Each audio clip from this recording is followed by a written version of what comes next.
Habíamos visto la incomprensible ira de Dios y estamos viendo el conocimiento incomprensible de Dios.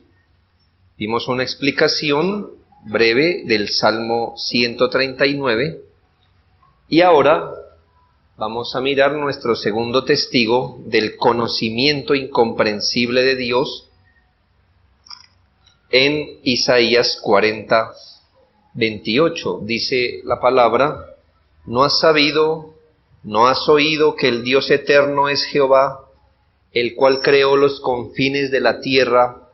No desfallece ni se fatiga con cansancio, y su entendimiento no hay quien lo alcance. No hay quien lo alcance, no es una pregunta, no hay quien lo alcance. Vamos a mirar dos asuntos breves. Uno, observe cómo Isaías introduce aquí la comprensión o el conocimiento inescrutable de Dios. Dice: ¿no has sabido? ¿No has oído? ¿Por qué le hizo a Israel esta pregunta?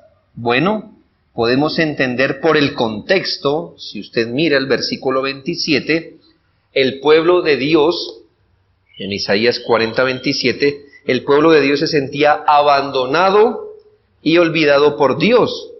Las palabras textuales del versículo 27 es: mi camino está escondido de Jehová, y de mi Dios pasó mi juicio. Así que el pueblo se sentía abandonado por Dios. Ellos pensaron: hemos sido maltratados, no se ha hecho justicia en nuestro caso, Dios no está viendo lo que está sucediendo. ¿Por qué? Porque si Él se diera cuenta de lo que está sucediendo, no dejaría que esto sucediera. La respuesta: ¿no has sabido? ¿No has oído? Que Dios, que su conocimiento es insondable. Habían olvidado que Dios ve todo con una visión tan grande que ningún hombre puede sondear sus profundidades.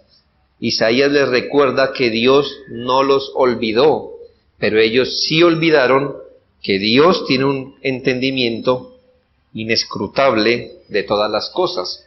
Y segundo, observe cómo Isaías aplica la comprensión inescrutable de Dios. Él llama al pueblo a confiar en Dios y a esperar que Él los libere. En el versículo 31 de Isaías 40 está escrito: porque los que esperan a Jehová tendrán nuevas fuerzas. El Dios que conoce nuestras necesidades y pruebas, fortalece a los débiles y desamparados que en Él esperan. Nunca deberíamos estar abatidos bajo una aflicción. A veces no veremos ninguna salida o maneras de resolver los problemas. Entonces recuerda, su entendimiento no hay quien lo alcance. Bien, nuestro tercer testimonio es Isaías 55, 8 y 9. Dice: porque mis pensamientos no son vuestros pensamientos, ni vuestros caminos mis caminos, dijo Jehová. Como son más altos los cielos que la tierra, así son mis caminos más altos que vuestros caminos, y mis pensamientos más que vuestros pensamientos. Isaías describe asombrado el conocimiento incomprensible que tiene Dios. Afirma él con seguridad que los pensamientos y los caminos de Dios son infinitamente más altos que los del hombre. Son tan superiores que están más allá de la comprensión humana. ¿Sabe que hay sonidos que nuestros oídos no pueden escuchar? Son sonidos de una frecuencia especial que otros seres escuchan y que nosotros no alcanzamos a escuchar. No sé si todo lo que presentan hoy día en los canales de animales dicen toda la verdad. A veces me parece que exageran para reforzar un punto. Pero se habla de algunos peces o hasta mamíferos, ¿verdad?, que pueden escuchar un sonido a kilómetros y nosotros nunca lo escuchamos. Bueno, me parece que a veces el sonido es tan bajo que nosotros no lo podemos escuchar. Ese es el problema. Con el caso de Dios es lo contrario. El sonido es tan alto y nuestros oídos tan inútiles que no podemos nosotros percibir sus caminos. Están más allá de nuestra frecuencia, digámoslo así, para poder nosotros entenderlo. Piense solo en el asunto. Algunos piensan que este texto dice que es que Dios tiene otra lógica, que es que Dios es ilógico para nuestra forma de pensar. Yo creo que no. Yo creo que Dios es supra de todo lo que usted le ponga. ¿Sí? Supra. No es que Él sea ilógico, es supra. Va por encima de nuestra lógica.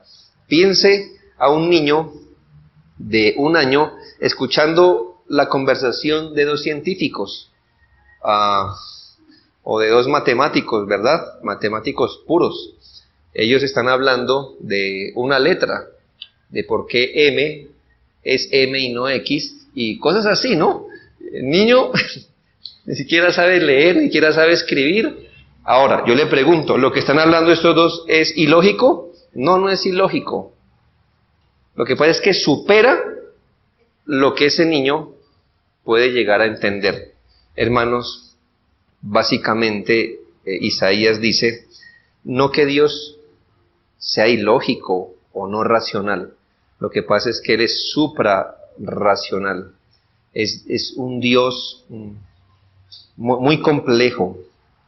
Él afirma la incomprensibilidad de Dios en sus pensamientos. ¿Sabe? Él afirma en Isaías 55, 6 y 7, basado en esto, buscad a Jehová mientras puede ser hallado, llamadle entre tanto que está cercano, deje el impío sus caminos, el hombre inicuo sus pensamientos, vuélvase a Jehová, el cual tendrá de él misericordia, y al Dios nuestro, el cual será amplio en perdonar, porque mis pensamientos no son vuestros pensamientos. ¿Sigue cómo encaja el punto? Es decir, señores pecadores, abandonen sus caminos, abandonen sus pensamientos. ¿Creen que es lo mejor en lo que pueden andar? ¿Realmente creen que es el pináculo de la manera como pueden pensar y actuar? Abandonen sus pensamientos, acójanse a Dios, arrepiéntanse, porque sus pensamientos son por arriba de los nuestros. Isaías exhorta a abandonar a los impíos sus caminos e invocar al Señor por misericordia. Tengamos eso pues en mente. 3, que hemos visto, la ira incomprensible de Dios. 2, el conocimiento incomprensible de Dios. 3, el incomprensible amor de Cristo. Si usted nota, este texto nos pone como una paradoja, ¿no? Y de conocer el amor de Cristo que excede todo conocimiento, para que sea lleno de toda plenitud de Dios. Conocer el amor de Cristo que excede todo conocimiento. Esta afirmación no alienta el agnosticismo, no. Por el contrario, Pablo enfatiza que el amor incomprensible de Cristo es a la vez conocible. Sí, por supuesto. Yo le pregunto a usted, no es ilógico, no es tonto. Si yo le dijera, bueno, a nosotros los que estamos dentro de la ciudad, hay gente que vive conociendo el mar y es muy habitual para ellos ni lo reparan. les cuesta creer que haya gente que pase toda una vida y nunca conozca el mar. Y cuando llegue al mar se asombre de lo que para ellos es normal. Pero bueno, nuestro punto aquí es, los que han tenido la oportunidad de ir al mar, yo le preguntaría, ¿conoce usted el mar? ¿Usted qué me diría? Sí, lo conozco. Bueno, ¿verdad? ¿Se ha metido al mar? Sí, se ha metido al mar. Bueno, pero ahí le pregunto, ¿lo conoce? Es decir, lo corrió todas sus costas, lo conoció en toda su profundidad. No. Ahora, yo creo que el apóstol Pablo dice, yo quiero que ustedes conozcan el amor de Dios. ¿Los creyentes conocemos el amor de Dios? Bueno, sí. Pero bueno, hay otra medida en que, hermanos, ¿conocemos el amor de Dios? No, hay otra medida en que eso excede todo nuestro conocimiento. Bien. Así que no es una contradicción conocer y al mismo tiempo no conocer todo. Podemos conocer, y de hecho si usted es creyente, ha tenido que conocer el amor de Dios. Ahora, ¿lo conoce exhaustivamente? No, eso supera todo nuestro conocimiento. Perdón. Estamos hablando del incomprensible amor de Dios. Pero yo tenía esa información.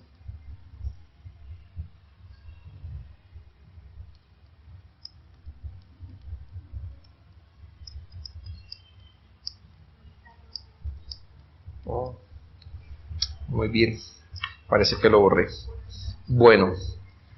Primero, la conocibilidad del amor incomprensible de Dios. Pablo explica quiénes pueden conocer el amor de Cristo y cómo éste puede ser conocido. Uno, ¿quiénes pueden conocer el amor de Dios? Hermanos, solamente los verdaderos cristianos. Cuando ora el apóstol en Efesios 3, 8, él ora por los creyentes pidiendo a Dios que seáis plenamente capaces de comprender con todos los santos cuál sea la anchura, la longitud, la profundidad y la altura, y de conocer el amor de Cristo que excede a todo conocimiento. Este conocimiento incomprensible del amor de Dios solo es conocido por los creyentes. Y dos, ¿cómo pueden conocerlo? No solo quiénes, los creyentes, pero dos, ¿cómo pueden conocer este amor de Dios? Por el Espíritu que los capacita. Les recuerdo el versículo 16 del mismo capítulo, para que os dé, conforme a las riquezas de su gloria, el ser fortalecidos con el hombre, con poder, en el hombre interior por su Espíritu, para que habite Cristo por la fe en vuestros corazones, a fin de que arraigados y cimentados en amor, seáis plenamente capaces de comprender con todos los santos cuál sea la anchura, longitud, profundidad, altura, y de conocer el amor de Cristo que excede a todo conocimiento. Solo los verdaderos creyentes pueden conocer el amor de Dios, y solo a través de la operación, de la obra del Espíritu Santo en sus corazones. El verdadero amor de Cristo no es conocido por los hombres malvados, por los impíos, por los incrédulos. No, solo por los hijos de Dios.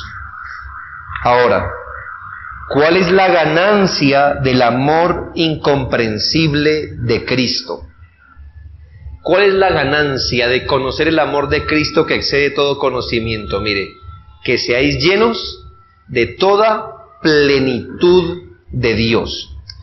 Cuando los verdaderos cristianos perciben y experimentan lo que Cristo hace por ellos y en ellos, eso alimenta su alma. ¿Con qué esperanza el apóstol Pablo ora para que la iglesia conozca el amor de Cristo? Para que sean llenos de toda plenitud de Dios. Es decir, para que tal conocimiento del amor de Dios llene alimente, sacie sus almas. Así que el amor incomprensible de Dios no es un muro de concreto para levantar especulaciones, sino que el apóstol ora para que conocer el amor de Dios y conocer que ese amor excede todo conocimiento, llene nuestros corazones. Porque el apóstol Pablo habrá dicho, espero que eso llene sus corazones, porque como creyentes a veces, hermanos, debemos reconocer que estamos vacíos o llenos de cualquier otra cosa. Muchas veces ni siquiera acudimos a los recursos, ni buscamos llenarnos de los recursos de la gracia de Dios para vivir como a Dios le agrada. A veces llenamos nuestra mente, nuestros tiempos, nuestras emociones con otras cosas que al final se secarán y morirán. Nosotros tenemos una provisión de Dios y deberíamos orar más seguido con respecto a este tema para que el Señor llene nuestros corazones de su amor, tanto de esa percepción de su amor, es decir, hermanos, de ese convencimiento que nosotros hemos sido vistos en amor, vistos en el amado, que Dios ama a su pueblo, y también que ese amor endulce nuestras almas, nos vuelva amorosos, nos vuelva mansos a la hora de tratar con los demás. Así que siempre el apóstol sí oró de esta manera para que la iglesia pudiera experimentar el gozo del amor del Señor. Veremos ahora el poder incomprensible de Dios. El poder incomprensible de Dios. Y aquel que es poderoso para hacer todas las cosas mucho más abundantemente de lo que pedimos o entendemos, según el poder que actúa en nosotros. ¿Sí nota? El poder, según el poder que actúa en nosotros, a Él sea la gloria en Cristo Jesús por todas las edades, por los siglos. Amén. Pablo se refiere aquí no al poder de Dios en general, sino específicamente al poder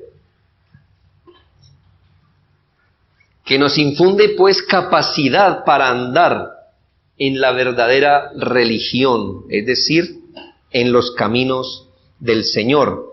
Este poder que actúa en nosotros es incomprensible.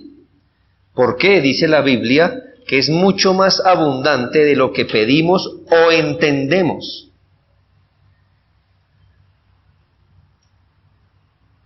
Para ello, miremos dos puntos. El poder incomprensible opera en el corazón del creyente. Aquí hay algo muy importante. La Biblia nos dice que ese poder espiritual con el que los creyentes nos sostenemos en la vida espiritual opera en el corazón de todos los hijos de Dios. Nosotros aún no entendemos mucho de cómo es que Dios obra en los corazones de su pueblo para mantenerlos en la fe continuamente. ¿Cómo es que un creyente, por ejemplo, hoy día se levantó otra vez creyendo en Cristo? ¿Por qué, por ejemplo, después de experimentar una aflicción, todavía siguió creyendo en Cristo? ¿Por qué y de dónde vienen estos, llamémosle, estímulos con los que a veces decimos, no sé, hoy estoy ocioso, no sé qué hacer, sí, voy a leer un libro que me hable de Dios? ¿O de dónde nos viene eso que digo, tengo 5 minutos, voy a aprovechar para orar? Cosas así. ¿Por qué? ¿Qué hay detrás de eso? Nosotros ni siquiera a veces nos damos cuenta. Muchos de nosotros pensamos que es nuestra iniciativa o es lo que estamos acostumbrados a hacer. ¿Por qué, por ejemplo, muchos creyentes, no se ha puesto a pensar, hay gente que una persona en una iglesia cristiana los mira mal, nunca volvió a la iglesia? Hermano, hay gente que mira 20 malos ejemplos de los más horribles que en una iglesia puede pasar, y ahí están en Cristo. ¿Por qué?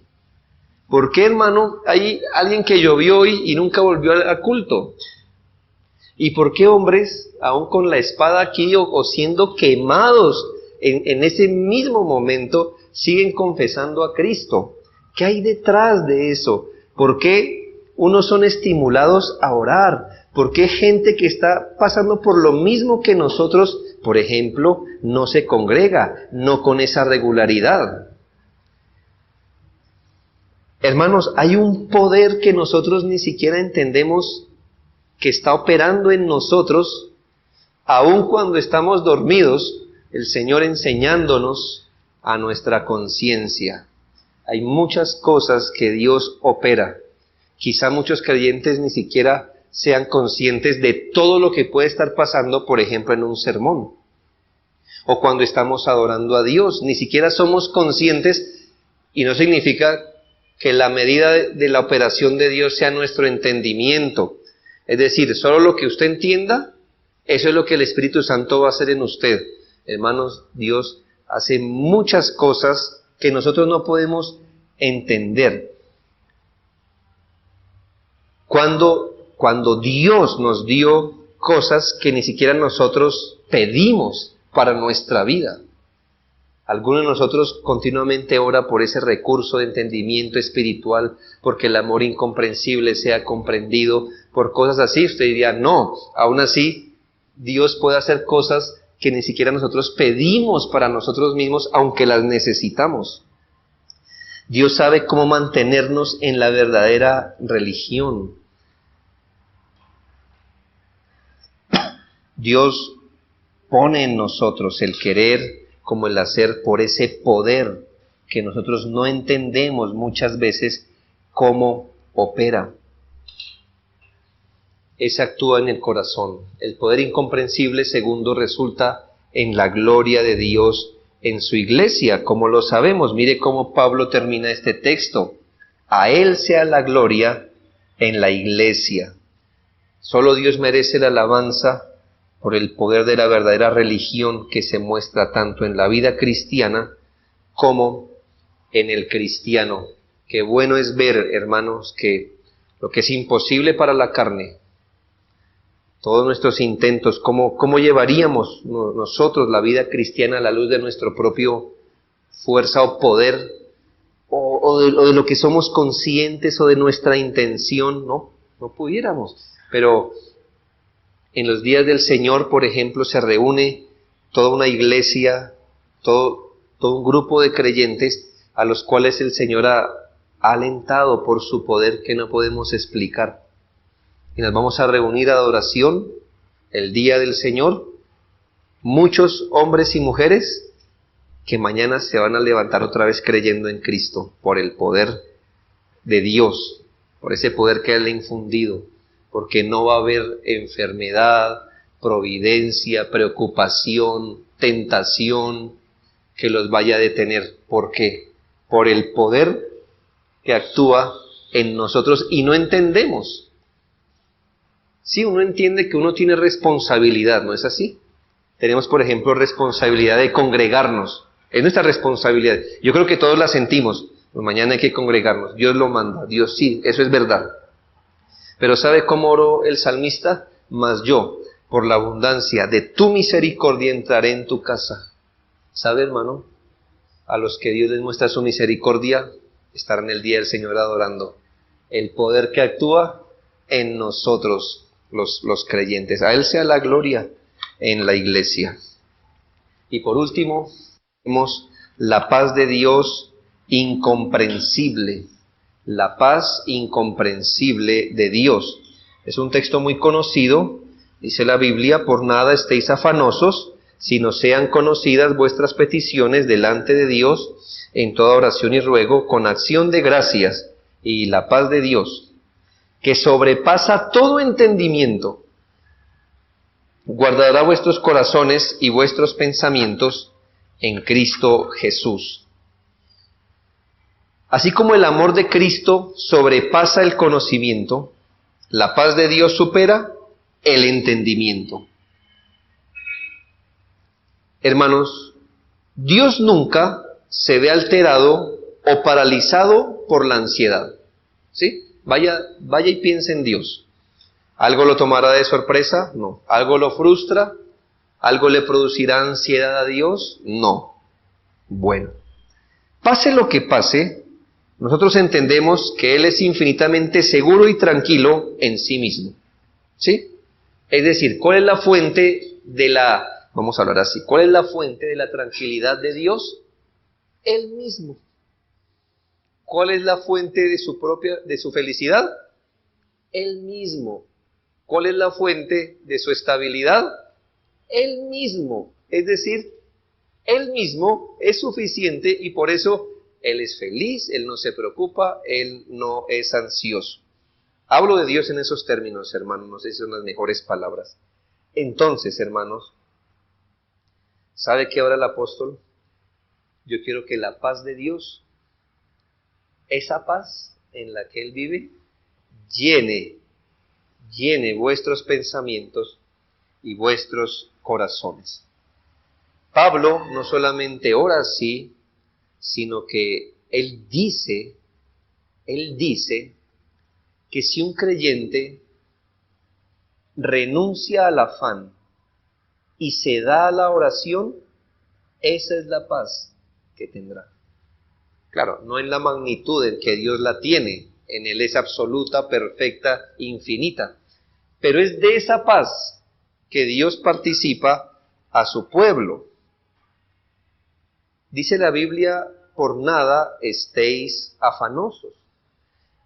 Pablo promete que si un creyente, claro, inspirado por Dios, no se afana, sino que hace conocer sus cargas, su afán, en oración y ruego, con gratitud, la paz de Dios, que sobrepasa todo entendimiento, guardará sus corazones y sus pensamientos en Cristo Jesús. Él explica cómo es que experimentamos esa protección al hacer qué. Al ser conocidas nuestras peticiones delante de Dios en oración y ruego. Primero, la paz incomprensible protege los corazones del pueblo de Dios. La paz de Dios incomprensible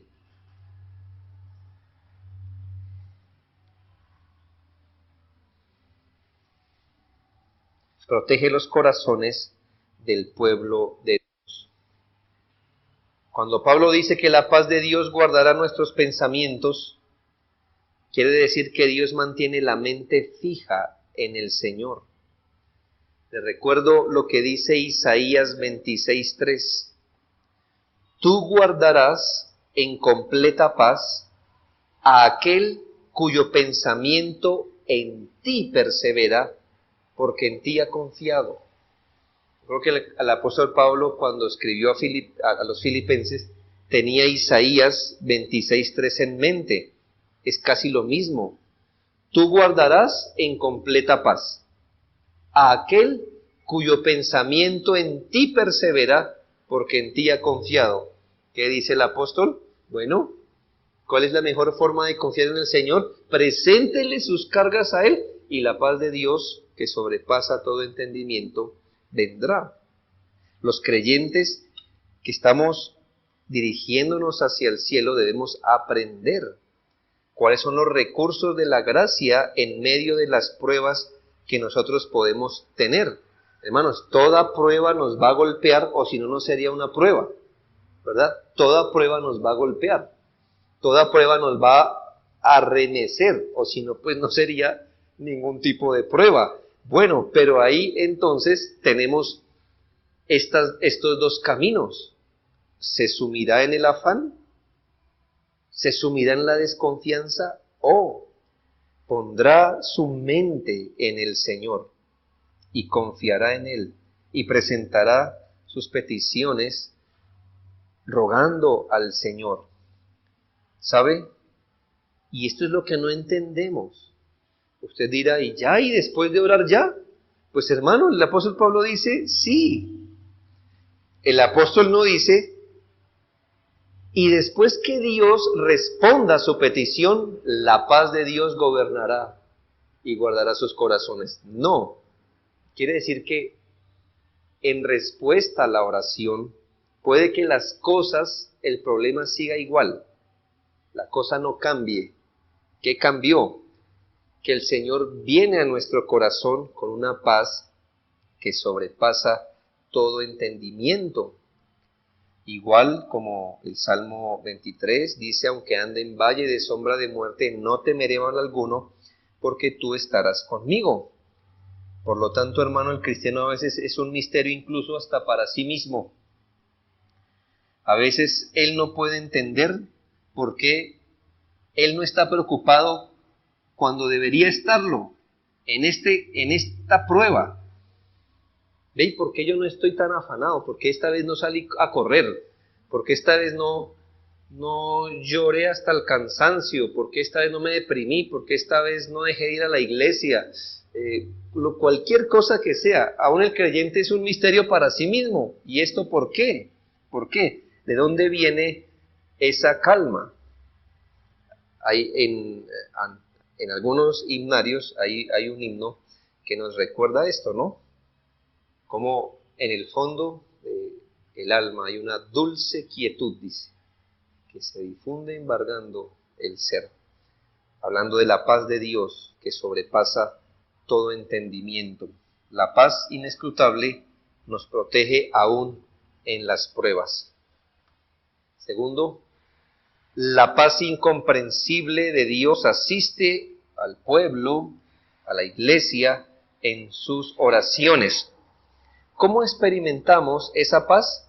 Bueno, Dios usa las oraciones y ruegos agradecidos de aquellos que confían en Él para traerles su paz incomprensible. Que se debe orar es cierto, que se debe rogar es cierto, pero usted puede orar y rogar como incrédulo, no como creyente. Usted puede orar y rogar con frustración a veces, con desconfianza, con a veces rabia por lo que nos está pasando. Pero dice la Biblia, oración y ruego con acción de gracias. ¿Cómo es que usted llega a rogar con acción de gracias? No son las palabras, no me entienda que son las palabras que usted debe usar, pero es cuando usted ora agradeciendo el trato de Dios con usted.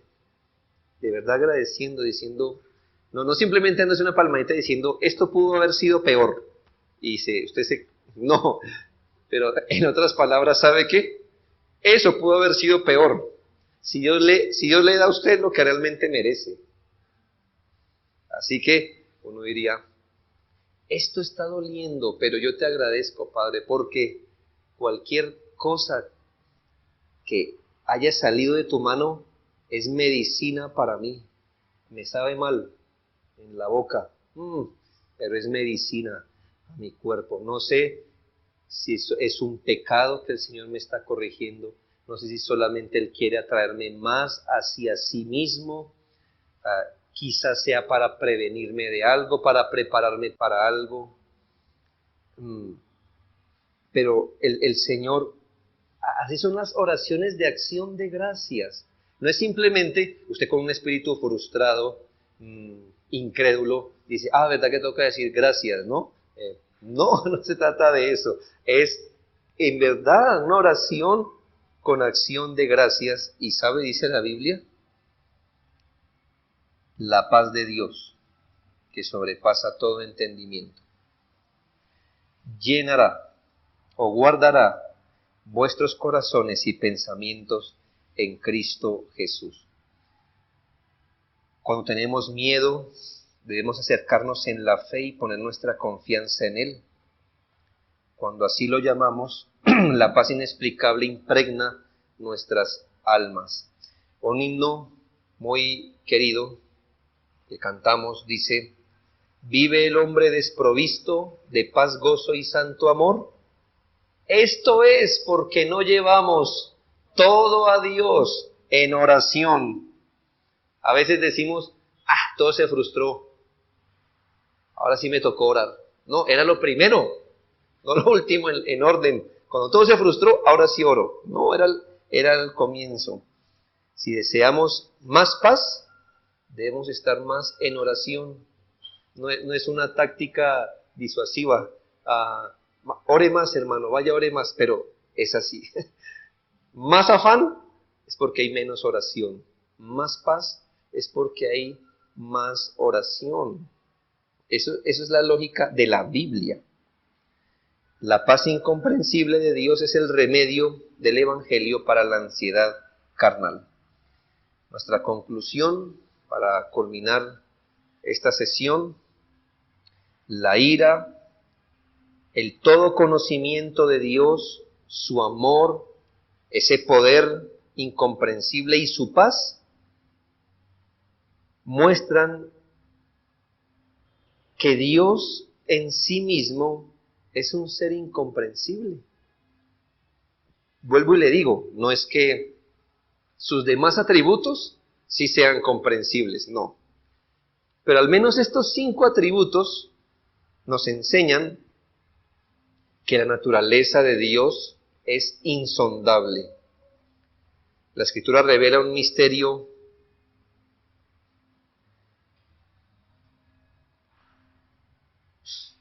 importante, ya sea que nos centremos en la vida eterna de Dios, su poder infinito, su todo conocimiento, el designio de su voluntad, sus virtudes morales, su existencia trinitaria. Lo vamos a ver, hermanos. ¿Acaso eso sí es comprensible? Tampoco, hermanos. Eso es incomprensible. No debemos pensar que podemos acomodar a Dios en un pequeño paquete, perfectamente envuelto por nuestra lógica y por nuestra razón humana. Ya Dios, ya lo sé, ya sé cómo es Dios, ya lo entiendo. Esta visión de la naturaleza incomprensible de Dios debería prepararnos para los misterios que encontramos en todas partes en la doctrina de Dios. Así es Dios, así es el Dios que adoramos y así es el Dios que conocemos, un Dios incomprensible. Así que si nos preguntaran, ¿usted conoce a Dios? Podemos decir sí y no. Sí, con ese conocimiento que Él ha querido revelar, sí hasta donde Dios me ha permitido entender, pero no. Es más, no ahora, y pregúnteme en 5.000 millones de años y le diré, todavía no, todavía hay más. Todavía pienso que llegué a la montaña y cuando llegué a la cima, para mirar cómo veía todo, encontré que había otra cima. Y sígalo haciendo, y siempre habrá una categoría más para entender, un principio más, un alcance más de lo que es Dios. ¿Qué hemos visto? 1, de su incomprensibilidad, la naturaleza incomprensible de Dios. 2, las obras incomprensibles de Dios, pero eso será para la próxima sesión. Vimos su naturaleza incomprensible y veremos su obra incomprensible en la próxima sesión.